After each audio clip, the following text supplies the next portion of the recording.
Vent de révolte contre l'éolien à l'échelle industrielle devant la préfecture. Comprendre Jaurès et faire vivre son héritage, c'est l'objectif des amis de Jaurès. Peu de neige en montagne, mais un premier bilan correct pour l'hôtellerie.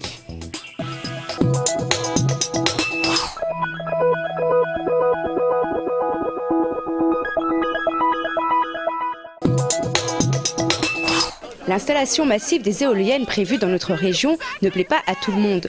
Aujourd'hui, un collectif de 40 associations de défense de l'environnement de Midi-Pyrénées s'est fait entendre devant la préfecture. Ils protestent contre le schéma régional climat-air-énergie créé par la loi Grenelle II en 2007.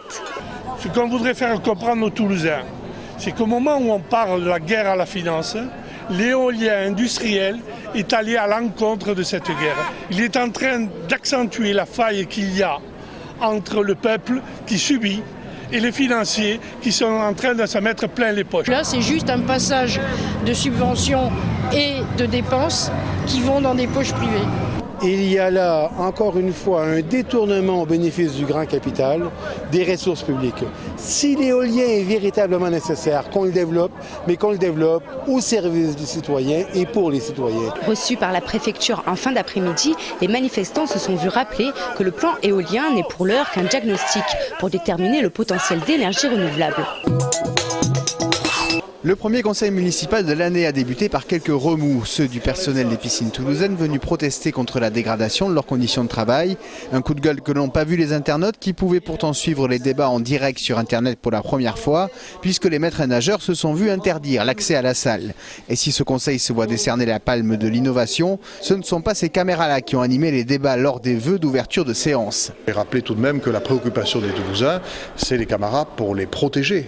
Monsieur Cohen avait organisé le 24 juin 2010, une grande journée avec des experts. À l'heure où je vous parle, pas une seule caméra n'a été installée sur la voie publique. Et Pierre Cohen de répondre qu'en la matière, il était urgent de ne pas céder à l'empressement et de privilégier les implantations au cas par cas. On ne peut pas le prendre à la légère, il faut le prendre comme nous l'avons fait avec un débat, avec une commission des libertés publiques. Dans les 2 prochains mois, nous allons avoir une nouvelle commission et sur les avis de la commission, eh bien, nous allons prendre des décisions. Aujourd'hui en tout cas, avec 300 connexions, le conseil municipal était l'endroit le plus observé de la... Fin décembre 2011, le nombre de demandeurs d'emploi, toutes catégories confondues en Midi-Pyrénées, était de 207 000. Un chiffre en augmentation. Sur un an, la hausse est de 8,7% contre 5,6% en France. La région représente donc la 2e progression française derrière Languedoc-Roussillon. À noter que le taux de chômage des femmes dépasse celui des hommes de 3 points. Jean-Louis Chauzy, le président du Conseil économique, social et environnement régional, déclare vouloir investir dans la formation, l'éducation et la recherche pour redresser la barre. Autre mesure, la mise en place progressive de fonds stratégiques d'investissement en région, où le FSI et Oseo, la banque des PME, accentuent leur partenariat. Un outil qui se veut plus efficace, dédié au renforcement des fonds propres des PME. Les équipes de FSI sont d'ailleurs implantées dans les directions régionales d'Oseo. C'était hier qu'avait lieu la première réunion de l'association Les Amis de Jaurès concernant la vie journalistique engagée de cet homme à la politique socialo-radicale.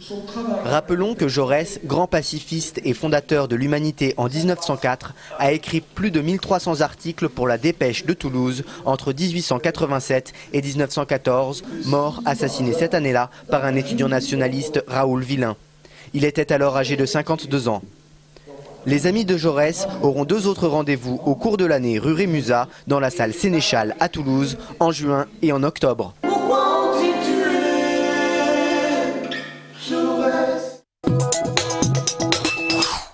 Au domaine de Brioude, près de Muret, pour 2 jours, ces stages avec le cavalier Olivier Guillon.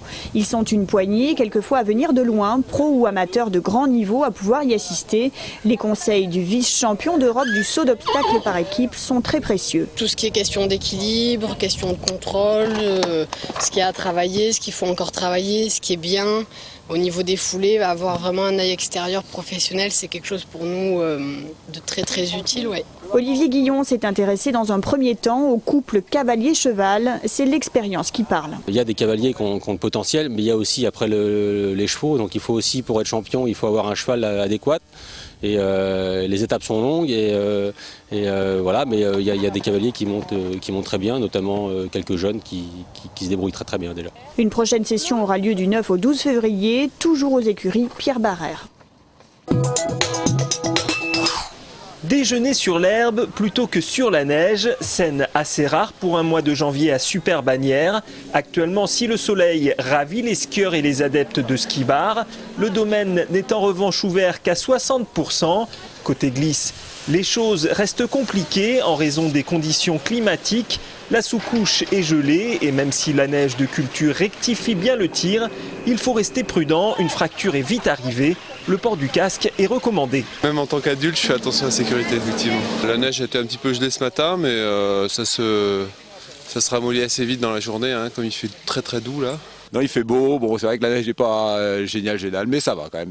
C'est le nombre de pistes qui nous manque surtout. Malgré une ouverture tardive, le 20 décembre, Noël s'est bien déroulé à Super-Bagnères. Les vacances de février s'annoncent également bonnes. Les hébergements sont presque pleins. Je pense qu'aujourd'hui, on doit être un bon 70-80, plus les réservations de dernière minute qui vont arriver. Ce qui fait que sur les 3 premières semaines, on devrait faire un bon remplissage. Reste une inconnue, la neige, qui tarde à venir. Ce début de saison aura souffert d'un gros déficit de neige naturelle. Un nouveau défenseur au TFC jusqu'en 2016. Il s'agit de Serge Aurier, 19 ans, qui occupait le poste d'arrière droit au RC Lens. Aurier aura du temps de jeu avec les Violets car de nombreux défenseurs toulousains disputent actuellement la Coupe d'Afrique des Nations. Football, la 21e journée de Ligue 1, le Toulouse Football Club défie Caen ce week-end au Stadium.